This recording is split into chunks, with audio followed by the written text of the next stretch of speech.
avec notre trépidante vie, avec les rapports sexuels éphémères des saints et les divorces rapides des autres. Il n'y a plus beaucoup de monde qui croit à l'amour éternel, celui qui se termine seulement avec la mort de ses amants. Archétypes de ce type de relations sont Roméo et Juliette, qui ont eu un amour au-delà de la vie, au-delà de la mort, au-delà du temps même. Mais Roméo et Juliette n'ont pas été les seuls grands amants de l'histoire. Il y a eu des autres. Tristan et Isolde, par exemple, qui ont inspiré à des troubadours, à des peintres, à des écrivains, à des compositeurs, entre autres Richard Wagner, qui les a dédiés même une opéra. Richard Wagner était un compositeur romantique allemand. Je considère que face à la mort de Siegfried, victime de graves blessures, selon l'histoire en question, la mort d'Isolde par amour est le summum du romanticisme du XIXe siècle. L'argument de la mort par amour d'Isolde que Wagner a composé est musicalement d'une grande et pure beauté. Je vais donc vous raconter la légende de ces deux personnages. L'histoire de Tristan et Isolde est une légende, mais comme dans toutes les légendes, il y a sûrement une partie de vérité derrière elle.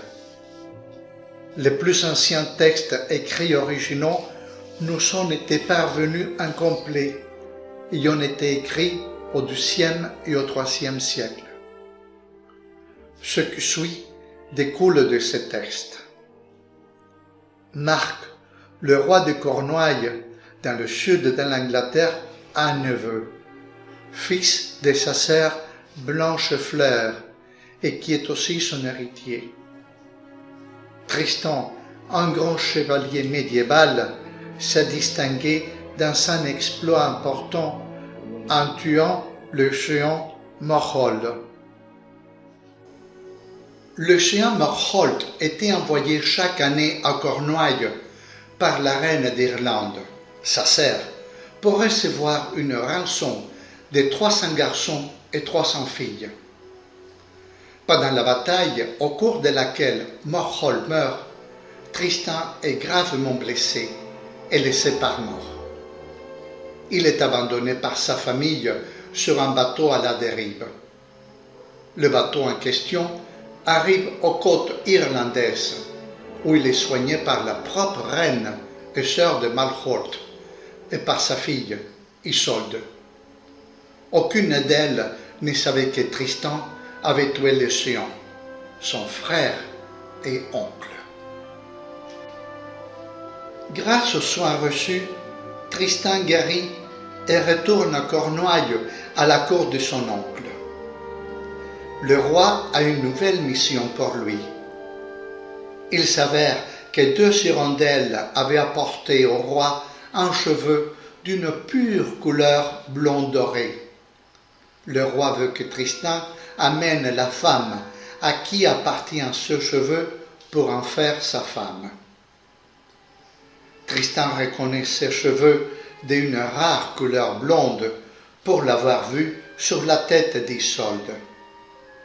De retour en Irlande, la reine de ce pays dit à Tristan que la condition pour donner la main de sa fille est que Tristan tue un dragon qui ravage ses terres.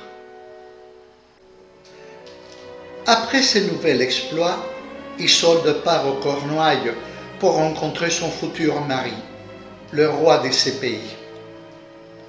Puisque la mère d'Isolde sait que le roi est vieux, elle prépare une potion magique, un filtre d'amour, pour que sa fille et le roi veuve et provoquer ainsi l'amour entre les deux.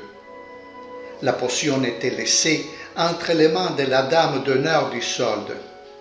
Mais face à l'insouciance et à la ignorance de l'effet réel de cette potion magique, Tristan et Isolde la boivent, restant désespérément voués à une passion folle, l'un pour l'autre.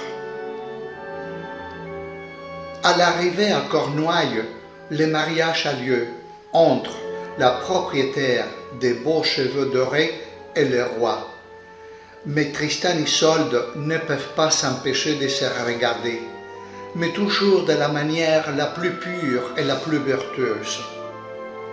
Comme au chemin manque une personne pour faire du mal, ils sont dénoncés au roi qui expulse son neveu de la cour.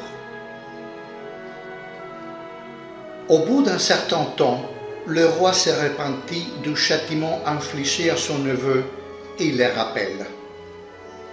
Comme la passion qu'éprouvaient Tristan et Isolde était si puissante, les deux amoureux ne pouvaient s'empêcher de se regarder ou de se caresser de leurs doux regards. Cette fois-ci, le roi les a condamnés au bûcher. Tous deux parviennent à s'échapper et à fuir vers la forêt où ils se réfugient. La potion magique était censée ne durer que 3 ans, mais l'amour que Tristan et Isolde ressentaient était réel, pas à cause du filtre. Le roi les cherche dans la forêt et les trouve endormis, côte à côte, mais avec l'épée de Tristan entre les deux, symbole de que la vertu d'Isolde était restée intacte. Devant cette scène, le roi leur pardonne, mais Tristan, vassal qui était de son oncle, et pour ne plus causer de douleur, décide de quitter Cornouailles et part en Bretagne, où il épouse une autre Isolde, la fille du duc de Roël, Isolde aux blanches mains. Le temps passe et malgré la distance, Tristan et Isolde continuent de s'aimer. En Bretagne, dans un combat de Tristan avec le noble d'Alice, Tristan est blessé avec une lance empoisonnée. Il savait que seul Isolde pouvait le guérir et l'envoie chercher. Mais en cas de doute sur le feu qu'elle veut venir, il demande au bateau qu'en revenant de Cornouailles, hisse une voile noire à l'approche des côtes de Bretagne, pour indiquer qu'Isolde a refusé de venir les soigner encore une fois. En revanche, si Isolde était à bord, la voile hissée devait être blanche. Il restait sans dire qu'à l'appel de son bien-aimé, Isolde s'envole aussitôt pour prendre soin de Tristan. Encore une fois, mais cette fois-ci avec l'autorisation de son mari, le roi de Cornouailles.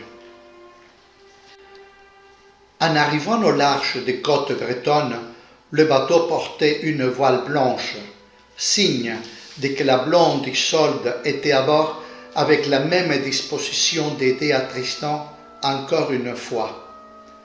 Mais Isolde, aux mains blanches et femme de Tristan, jalouse de l'amour de son mari pour Isolde la blonde, annonce à Tristan que le navire arbore une voile noire. Elle a menti à son mari. Lui, sachant que seule Isolde la blonde pourrait le guérir de son empoisonnement, meurt. Quand Isolde arrive à côté de Tristan, il a déjà décédé. Alors, elle meurt de la plus sublime de toutes les morts. Elle meurt d'amour. Le roi de Cornouailles, honteux du malheur qu'il a causé, demande que les deux êtres soient enterrés l'un à côté de l'autre. On raconte que du tombeau de Tristan sort une lierre qui rentre dans le tombeau d'Isolde. Même si on le coupe, le lendemain matin, il a repoussé et il a rentré à nouveau dans le tombeau d'Isolde.